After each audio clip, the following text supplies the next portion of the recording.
Assalamualaikum warahmatullahi wabarakatuh. Selamat siang semuanya. Perkenalkan, kami dari kelompok 1 yang beranggotakan saya, Unix Carrera, Saya Muhammad Husnul Akmal. Saya Hairunisa. akan membahas bab 3 yaitu Sistem Informasi Akuntansi.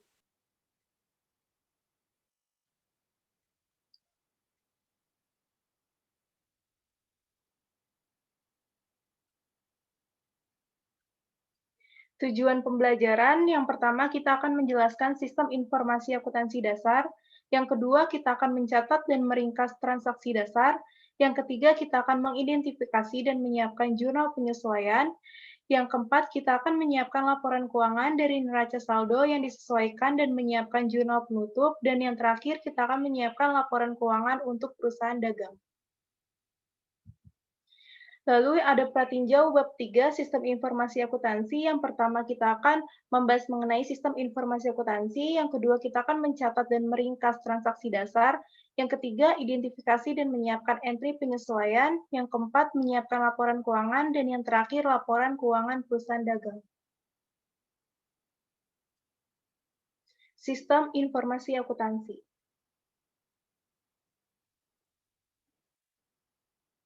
Terminologi dasar. Akuntansi keuangan bertumpu pada seperangkat konsep untuk mengidentifikasi, mencatat, mengklasifikasikan, dan menafsirkan transaksi dan peristiwa lain yang berkaitan dengan perusahaan.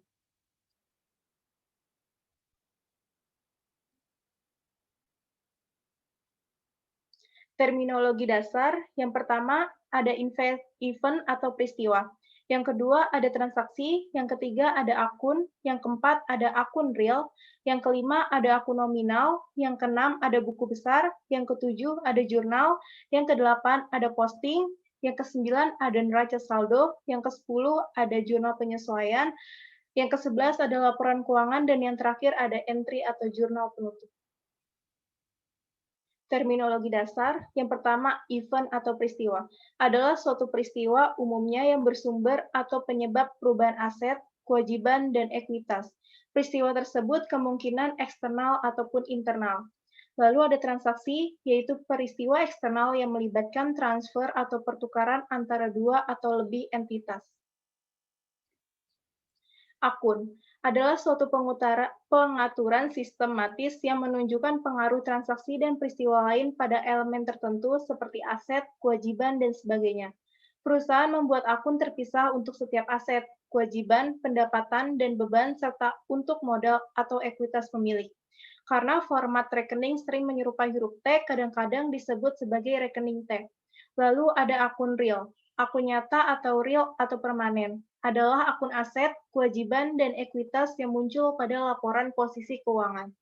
Lalu ada akun nominal atau sementara adalah akun pendapatan, beban, dan dividen, kecuali untuk dividen, akan muncul di laporan laba rugi. Note, perusahaan secara berkala menutup akun nominal dan tidak menutup akun real. Buku besar, buku atau cetakan komputer yang berisi akun-akun. Buku besar adalah kumpulan semua aset, kewajiban, ekuitas, pendapatan, dan beban. Buku besar pembantu berisi rincian yang terkait dengan akun buku besar yang diberikan. Lalu ada jurnal, buku entry asli di mana perusahaan awalnya mencatat transaksi dan memilih peristiwa lainnya. Berbagai jumlah dipindahkan dari buku entry asli atau jurnal, setelah itu lanjut ke buku besar. Memasukkan data transaksi ke dalam jurnal itu disebut dengan penjurnalan. Lalu ada posting, adalah proses pemindahan fakta dan angka penting dari buku entry asli atau jurnal ke akun buku besar. Selanjutnya ada neraca saldo adalah daftar semua akun terbuka yang berada di buku besar dan beserta saldonya. Neraca saldo yang diambil segera setelah semua penyesuaian yang telah diposting itu disebut dengan neraca saldo yang disesuaikan. Dan neraca saldo yang diambil segera setelah entry penutupan yang telah diposting itu disebut dengan neraca saldo pasca penutupan atau setelah penutupan. Note, perusahaan dapat menyiapkan neraca saldo itu kapan aja. Lalu ada jurnal penyesuaian, entry yang dibuat pada akhir periode akuntansi untuk memperbarui semua akun berdasarkan akrual, sehingga perusahaan dapat menyiapkan laporan keuangan yang benar. Lalu ada laporan keuangan, yaitu pernyataan yang mencerminkan pengumpulan, tabulasi, dan ringkasan akhir dari data akuntansi.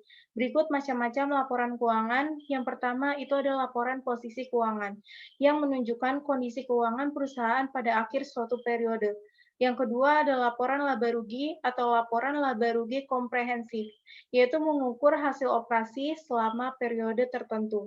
Lalu yang ketiga adalah laporan arus kas, melaporkan kas yang disediakan dan digunakan oleh aktivitas operasi, investasi, dan pendanaan selama periode tersebut.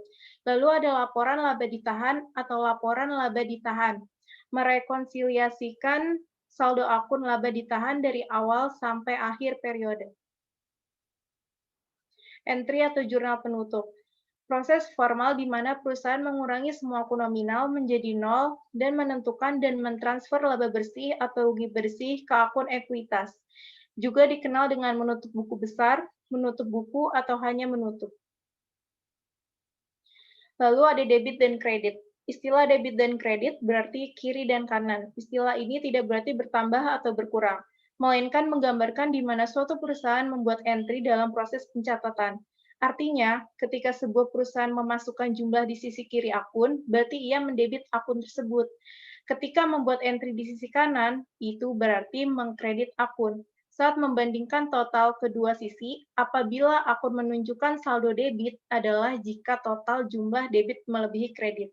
Dan apabila suatu akun menunjukkan keseimbangan atau saldo kredit, itu adalah jika jumlah kredit melebihi debit.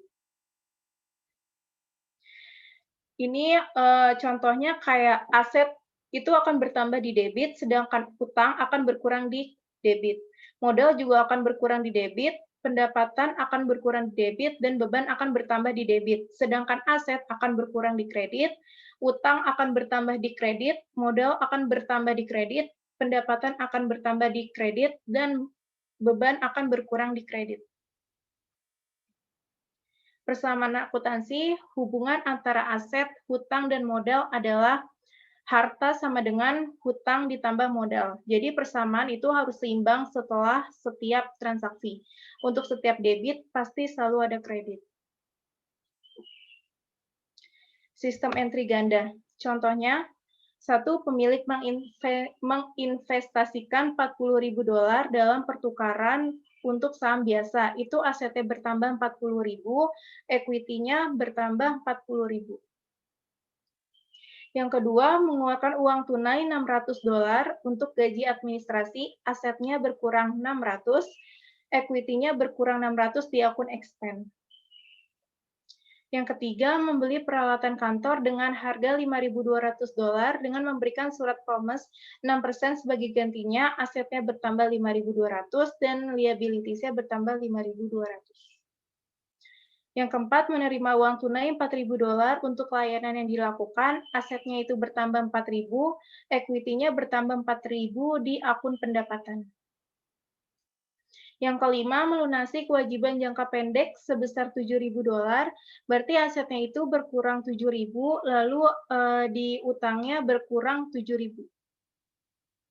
Yang keenam, mendeklarasikan dividen tunai sebesar $5.000, utangnya bertambah 5.000 dan modalnya berkurang 5.000. Yang ketujuh, mengkonversi kewajiban tidak lancar sebesar $80.000 menjadi saham biasa, utangnya berkurang 80.000 dan modalnya bertambah 80.000. Yang kedelapan, membayar tunai $16.000 untuk fund pengiriman, asetnya itu bertambah 16.000 dan berkurang 16.000. Perhatikan bahwa persamaan-persamaan akuntansi dipertahankan setelah mencatat transaksi. Laporan keuangan dan struktur kepemilikan. Yang pertama, bagian ekuitas dari laporan posisi keuangan melaporkan modal saham dan laba ditahan. Laporan laba rugi melaporkan pendapatan dan beban, dan laporan laba ditahan melaporkan dividen. Karena perusahaan mentransfer dividen, pendapatan, dan beban ke laba ditahan pada akhir periode, perubahan salah satu dari 3 item ini akan mempengaruhi ekuitas. Laporan keuangan dan struktur kepemilikan. Struktur kepemilikan menentukan jenis akun yang merupakan bagian dari bagian ekuitas, seperti partnership-nya itu ada owner's capital, owner's drawing, sama corporation-nya itu ada share capital, share premium, dividen, sama retained earnings. Ini merupakan contoh dari financial statement and ownership structure. Ini juga pengaruh transaksi pada akun transaksi. Ini adalah siklus akuntansi. Ada transaction, journalization, posting, trial balance, adjustment, adjusted trial balance, statement preparation, closing, post-closing trial balance, sama reversing entries. Mencatat dan meringkas transaksi dasar. Membuat jurnal. Jurnal adalah kegiatan mencatat transaksi dan peristiwa yang memengaruhi akun aset, kewajiban, ekuitas, pendapatan, dan beban tertentu. Contohnya di 1 September ini, pemegang saham menginvestasikan uang tunai 15.000 euro di perusahaan dengan imbalan saham biasa. Berarti jurnalnya itu cash di debit sebesar 15.000, pada share capital ordinary di kredit sebesar 15.000. Lalu ada posting. Posting adalah proses pemindahan jumlah dari jurnal ke akun buku besar.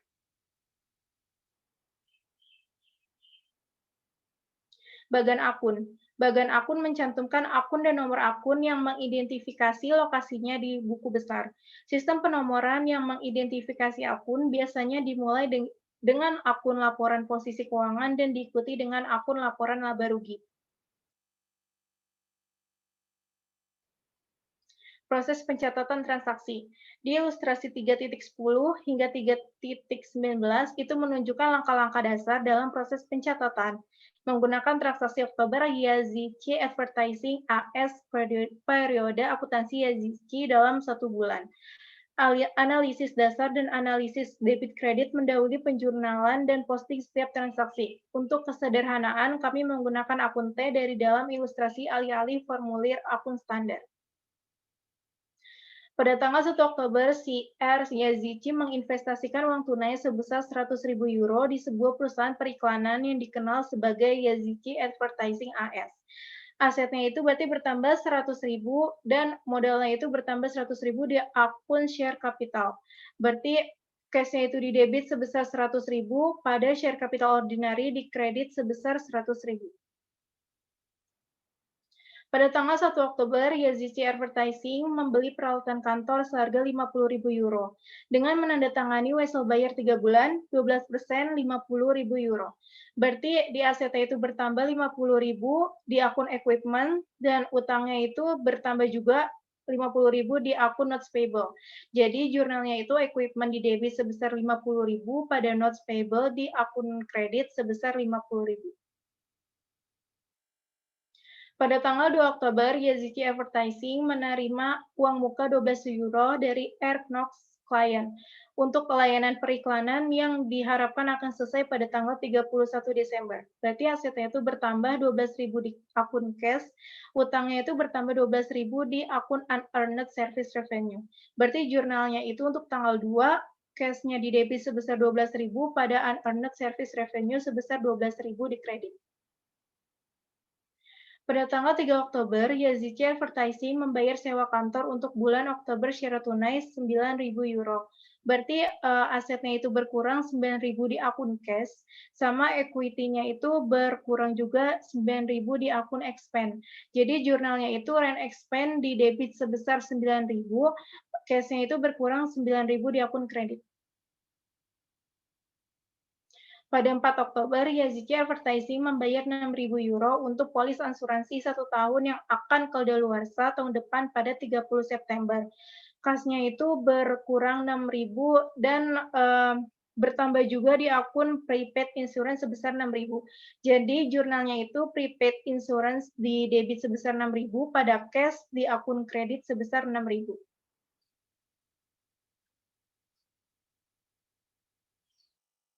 Pada tanggal 5 Oktober, Yazici Advertising membeli perkiraan persediaan materi iklan selama 3 bulan dari Aero Supply seharga 25.000 euro. Asetnya itu bertambah 25.000 di akun supply, sama utangnya itu bertambah juga di akun payable sebesar 25.000. Jadi jurnalnya itu supply di debit sebesar 25.000, pada akun payable di kredit sebesar 25.000. Pada tanggal 9 Oktober, Yazidi Advertising menandatangani kontrak dengan surat kabar lokal untuk menyisipkan iklan atau selebaran yang akan didistribusikan mulai hari Minggu terakhir di bulan November. Yazidi akan mulai mengerjakan isi brosur pada bulan November. Pembayaran 7.000 euro jatuh tempo setelah pengiriman surat kabar di hari Minggu yang berisi selebaran. Sebuah transaksi bisnis ini belum terjadi, hanya ada kesepakatan antara Yazidi Advertising dan surat kabar untuk layanan yang akan diberikan pada bulan November. Oleh karena itu, entry jurnal tidak diperlukan pada bulan Oktober.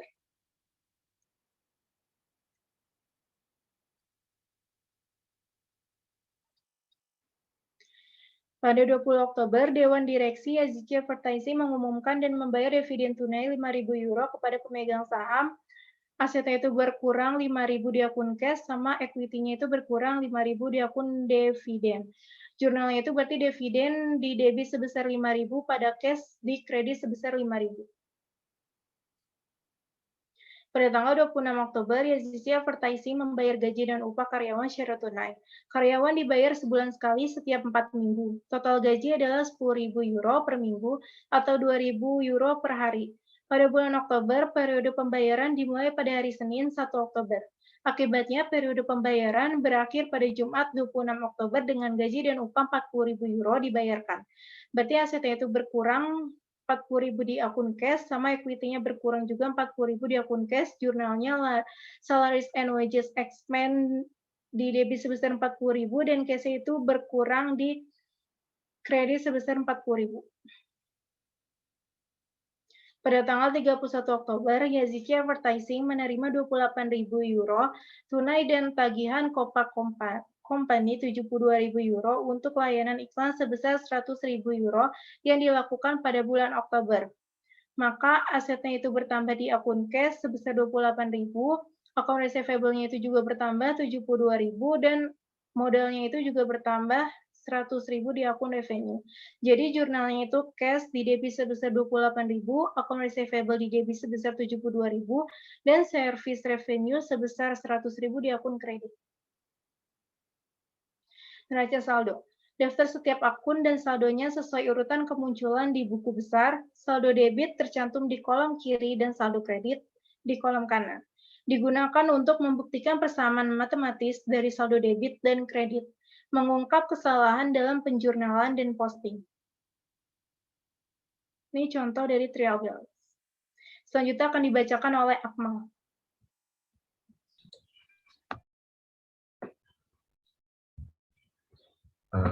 Identifikasi dan menyiapkan entry penyesuaian.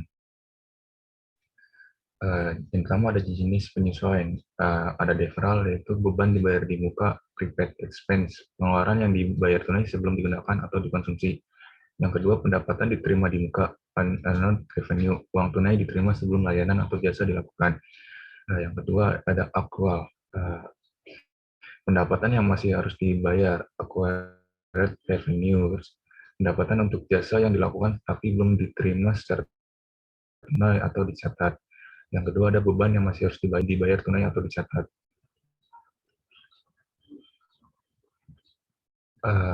Menyesuaikan entry untuk penangguhan. Penangguhan adalah beban atau pendapatan yang diakui pada tanggal yang lebih lambat daripada saat uang tunai pertama kali dipertukarkan. Ada dua jenis penangguhan. Yang pertama, beban dibayar di muka, prepaid expense. Yang kedua, ada pendapatan diterima di muka, unearned revenue. Jika perusahaan tidak membuat penyesuaian untuk penangguhan ini, maka yang pertama ada aset dan liabilitas dilebih-lebihkan, dan beban dan pendapatan terkait diremehkan. Ada adjusting entries. Di aset itu ada unadjusted balance, credit adjusting entry,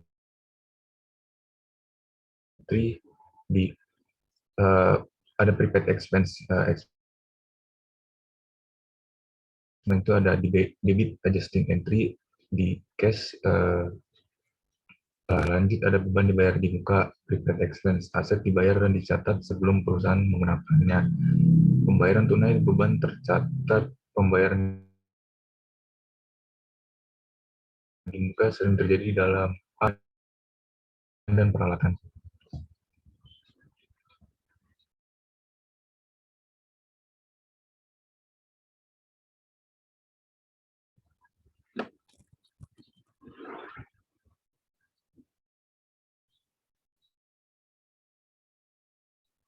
pembayaran tunai sebelum beban tercatat. Pembayaran di muka sering terjadi dalam hal asuransi, perlengkapan, perikanan, nyewa, bangunan, dan peralatan.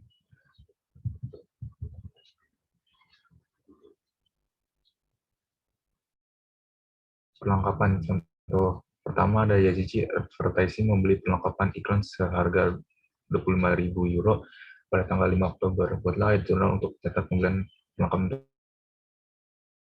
tersebut. Jurnalnya dan di cash ada 25.000 di kredit.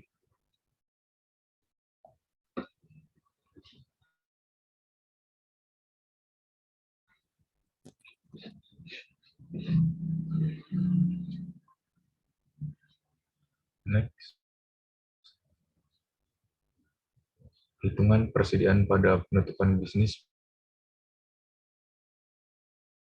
pada tanggal 30 Oktober mengungkapkan bahwa di Sapisya debitnya ada 25.000, di kreditnya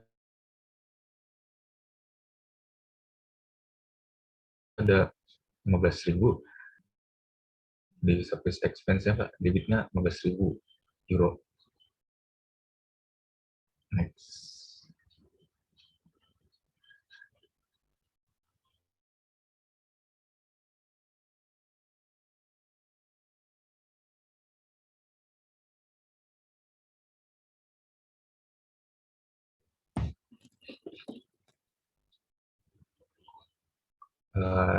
Ada asuransi pada tanggal 4 Oktober, Yazici Advertising membayar 6.000 euro untuk polis asuransi jiwa 1 tahun. Mulai 1 Oktober, tunjukkan entry untuk mencatat pembelian asuransi. Di prepaid issuance itu debitnya 6.000, dan di cash itu kreditnya ada 6.000.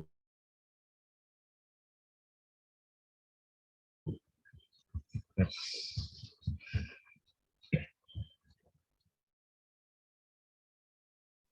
Analisis kebijakan mengatakan bahwa 500 euro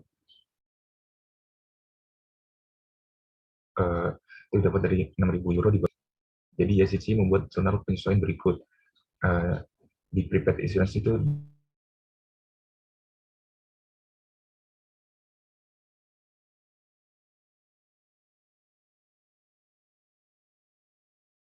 debitnya 6.000, dan di kreditnya ada debitnya 500.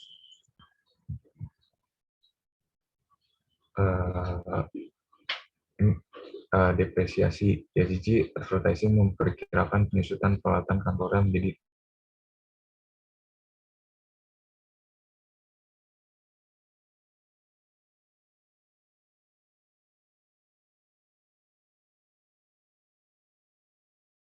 jadi jurnalnya di debit depreciation expense-nya 400 dan di accumulated depreciation kreditnya 400. Next.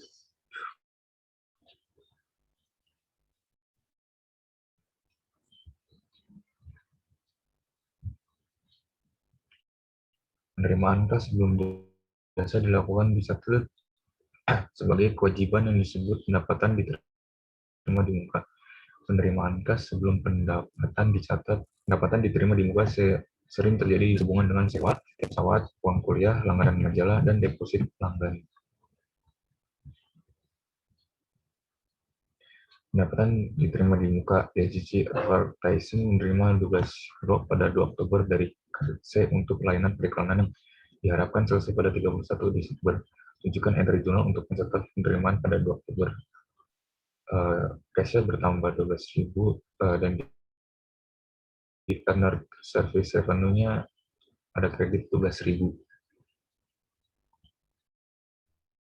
Evaluasi layanan yang dilakukan Yazici untuk KC selama bulan Oktober kan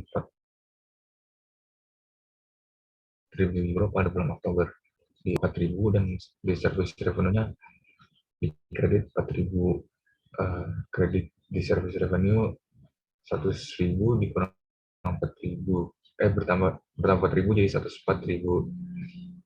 Dan di under service revenue jurnalnya debitnya bertambah 4.000, di kredit kita 12.000, jadi ada 8.000 euro untuk di kredit.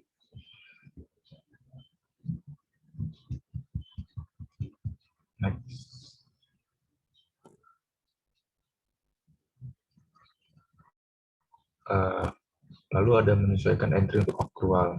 Akrual dibuat untuk dicatat pendapatan atas jasa yang dilakukan dan beban yang terjadi pada periode akuntansi berjalan. Tanpa penyesuaian akrual, akun pendapatan dan akun aset terkait atau akun beban dan akun kewajiban terkait dikecilkan.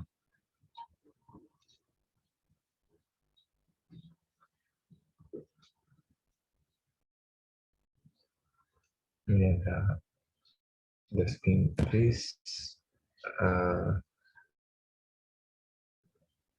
di aset itu pendapatan yang dicatat atau jasa yang dilakukan di mana kas belum diterima pada tanggal laporan adalah pendapatan yang masih harus menyesuaikan hasil entry dalam pendapatan dicatat sebelum penerimaan kas. Pendapatan yang masih harus dibayar sering terjadi sehubungan dengan sewa, bunga, dan layanan yang dilakukan.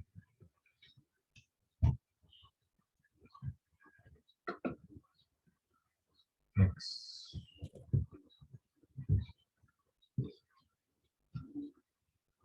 Pendapatan yang masih harus dibayar pada bulan Oktober, Yazici Advertising melakukan layanan senilai 2.000 euro yang tidak ditagihkan kepada klien pada sebelum 31 Oktober. Yazici membuat jurnal penyesuaian berikut. Di accounts receivable-nya ada 2.000 dan di service revenue-nya 2.000. Jadi jurnalnya accounts receivable debitnya bertambah, debitnya 72.000 euro ditambah 2.000 euro sama 74.000 euro. Dan di service revenue-nya kredit serta ditambah 2.000 euro menjadi 106.000 euro.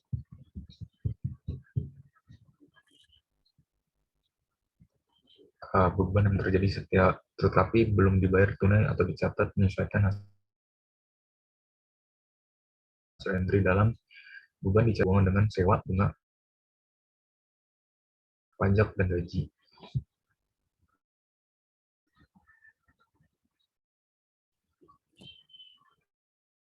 Next. Bunga yang masih harus dibayar. Jadi advertising menandatangani wesel bayar 13.50 euro pada 1 Oktober. Wesel tersebut mensyaratkan bunga pada tingkat tahunan sebesar 12%. 3 faktor yang menentukan secara akumulasi bunga itu pertama ada face value of note dikali annual interest rate dikali time in terms of 1 year sama dengan interest 50.000 euro dikali 12 bulan dikali 1/12 9.500 euro.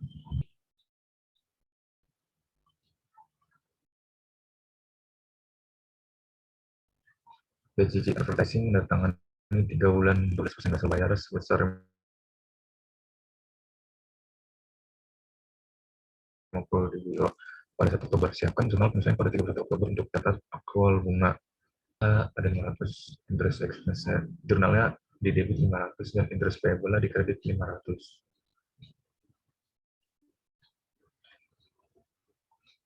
Gaji yang masih harus dibayar. Gaji yang masih harus dibayar pada tanggal 30 Oktober. Gaji dan upah selama 3 hari merupakan beban yang masih harus dibayar dan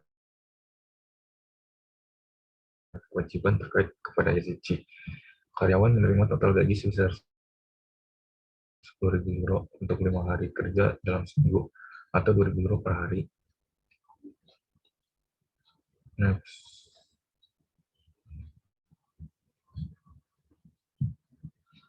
Karyawan menerima total gaji sebesar 10.000 euro untuk minggu kerja 5 hari atau 2.000 euro per hari. Siapkan jurnal penyesuaian pada 31 Oktober untuk mencatat akrual gaji. Di salaries and wages expense-nya ada 6.000 euro, salaries and wages payable 6.000 euro juga di kredit. Salaries and wages expense-nya debitnya bertambah 6.000 jadi 46.000 euro dan salaries and wages payable ya kredit 6.000. Next.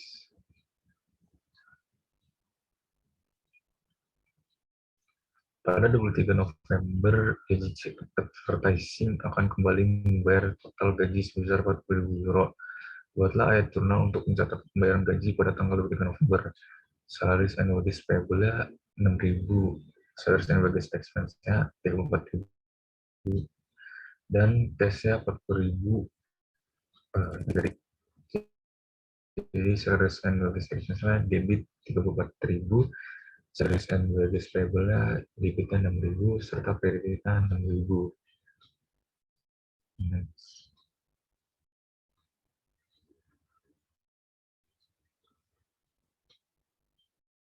Piutang ragu-ragu atau bad debt.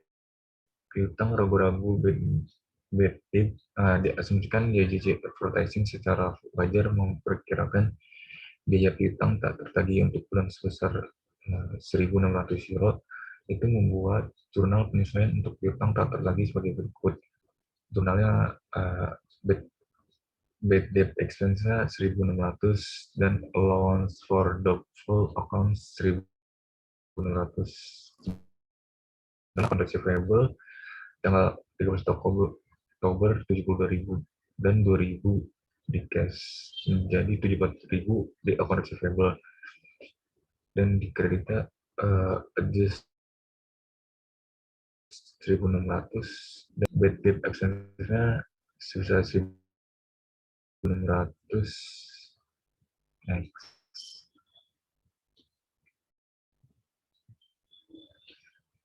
Ini ada neraca saldo yang disesuaikan gaji advertising pada tanggal 31 Oktober 2019. Debitnya 80.000 euro, account receivable 74 euro, allowance for doubtful account-nya 1.600 euro di kredit, suplainya 10.000 di debit, prepaid insurance 5.500 di debit, akun equipment 50.000 di debit, accumulated depreciation equipment 400 di kredit, notice payable 50.000 di kredit, account payable 25.000 di kredit, unearned service revenue di kredit, interest payable 6.000 di kredit, interest payable 500 di kredit, share capital ordinary 100.000 di kredit, share capital ordinary 5.000 di debit, dividend 106.000 di kredit, service revenue nya 46.000, expense-nya 9.000, plan expense-nya 9.000, insurance expense-nya 500, insurance expense-nya 500, interest expense-nya 400, dan depreciation expense-nya 400, bad debt expense-nya 1.600. Jadi di debit ada 297.500 euro, di kredit juga 297.500 euro. Next. Yang selanjutnya akan dibaca penanggalan ke Indonesia. Selanjutnya ada menyiapkan laporan keuangan. Menyiapkan laporan keuangan. Laporan keuangan disiapkan langsung dari neraca saldo yang disesuaikan, yaitu ada laporan laba rugi, laporan laba ditahan, dan laporan posisi keuangan. Ini contohnya, illustration dari preparation of the income statement and retained earnings statement from the adjusted trials balance. Ada penutupan. Proses penutupan mengurangi saldo akun nominal sementara menjadi 0 untuk mempersiapkan transaksi periode berikutnya. Selanjutnya ada transfer semua saldo akun pendapatan dan beban akun laporan laba rugi ke akun yang disebut ikhtisar laba rugi. Yang ketiga ada saldo ikhtisar laba rugi kemudian ditransfer ke laba ditahan. Selanjutnya ada laporan posisi keuangan, aset, kewajiban, dan ekuitas akun tidak ditutup. Dan yang terakhir ada dividen ditutup langsung ke laba ditahan. Ini ada entry jurnal penutup atau closing journal entries. Ringkasan siklus akuntansi. Yang pertama ada identifikasi transaksi, yang kedua ada analisis transaksi, yang ketiga ada pencatatan transaksi dalam jurnal, yang keempat ada posting buku besar, yang kelima menyusun neraca saldo dan jurnal penyesuaian, yang keenam ada penyusunan neraca saldo penyesuaian dan laporan keuangan, Yang ketujuh ada menyusun jurnal penutup. Dan yang kedelapan, tambahan adalah menyusun neraca saldo dan jurnal pembalik. Selanjutnya ada laporan keuangan perusahaan dagang. Yang pertama ada laporan laba rugi, dan di sini ada illustration-nya di illustration 3.41. Yang kedua ada laporan laba ditahan atau retained earnings statement. Dan yang terakhir ada laporan posisi keuangan atau statement of financial position. Selanjutnya, kami akan membahas soal dan jawaban dari chapter 1 dan chapter 2. Soal nomor 1 akan dibacakan oleh Yunik Rekar. Soal pertama itu mengomentari pernyataan berikut. Perspektif bahwa pelaporan keuangan harus difokuskan hanya pada kebutuhan pemegang saham sering disebut sebagai perspektif kepemilikan dianggap tepat. Jawabannya itu, perspektif kepemilikan tersebut dapat dikatakan keliru karena perspektif tersebut tidak menunjukkan tentang keadaan yang sesungguhnya dalam pelaporan keuangan. Sebaliknya, jika perspektif entitas yang sesungguhnya itu diterapkan secara konsisten dengan lingkungan bisnis yang terjadi saat ini, di mana sebagian besar perusahaan terlihat dalam pelaporan keuangan, maka akan terlihat hal yang berbeda dari investor mereka.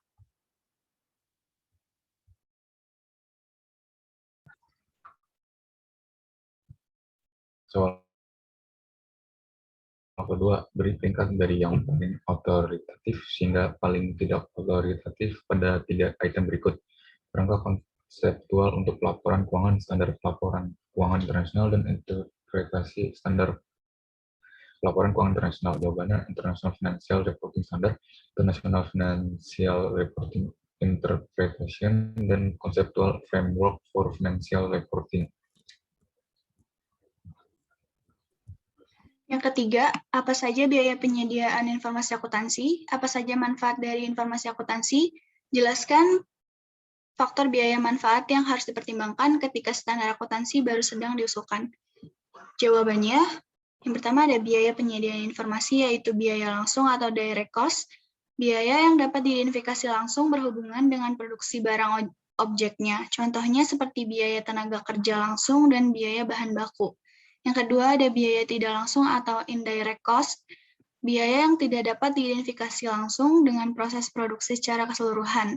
Contohnya biaya listrik, penyusutan mesin, upah mandor, dan biaya administrasi pabrik.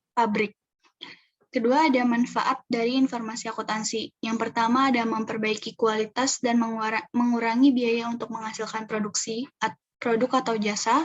Yang kedua ada memperbaiki efisiensi. Yang ketiga ada mengambil keputusan, mengetahui naik turunnya laba usaha, mengetahui pemasukan dan pengeluaran uang, serta untuk mengetahui grafik penjualan dan produksi dari pelaku.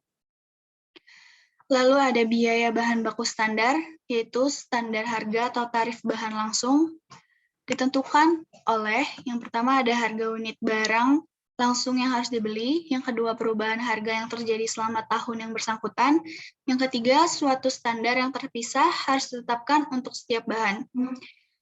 Yang kedua ada biaya tenaga kerja langsung standar, yaitu jam tenaga kerja standar dapat ditentukan dengan cara yang pertama menghitung rata-rata jam kerja yang dikonsumsi dalam suatu pekerjaan dari kartu harga pokok atau cost sheet periode lalu. Yang kedua, membuat tes run operasi produksi di bawah keadaan normal yang diharapkan. Yang ketiga, ada mengadakan penyidikan gerak dan waktu dari berbagai kerja karyawan, keadaan nyata yang diharapkan. Lalu ada biaya overhead pabrik standar, memilih dasar pembebanan biaya overhead pabrik kepada produk. Di antaranya adalah satuan produk, biaya bahan baku, biaya tenaga kerja langsung, jam tenaga kerja langsung, jam mesin penghitung tarif biaya overhead pabrik. Soal keempat, itu hampir tidak ada hari tanpa artikel yang muncul tentang krisis yang memengaruhi banyak lembaga keuangan kita. Diperkirakan krisis keuangan tahun 2008 misalnya, menyebabkan resesi yang dalam. Beberapa berpendapat bahwa jika lembaga keuangan diminta untuk melaporkan investasi mereka pada nilai wajar daripada biaya, kerugian besar akan dilaporkan lebih awal, yang akan memberi isyarat kepada regulator untuk menutup lembaga keuangan ini, dan oleh karena itu meminimalkan kerugian bagi banyak investor. Instruksi, jelaskan bagaimana angka akuntansi yang dilaporkan dapat memengaruhi persepsi dan tindakan individu. Sebutkan 2 contoh. Jawabannya itu aspek akuntansi keperilakuan. Yang pertama ada teori organisasi dan keperilakuan manajemen, bahwa ada pengaruh dari interaksi antar masing-masing elemen dalam upaya untuk mendukung tujuan sebuah organisasi atau perusahaan. Yang kedua ada penganggaran dan perencanaan. Penganggaran dan perencanaan juga harus difokuskan untuk melihat adanya interaksi perilaku dari masing-masing individu. Yang ketiga ada pengambilan keputusan, yang keempat ada pengendalian, dan yang kelima ada pelaporan keuangan.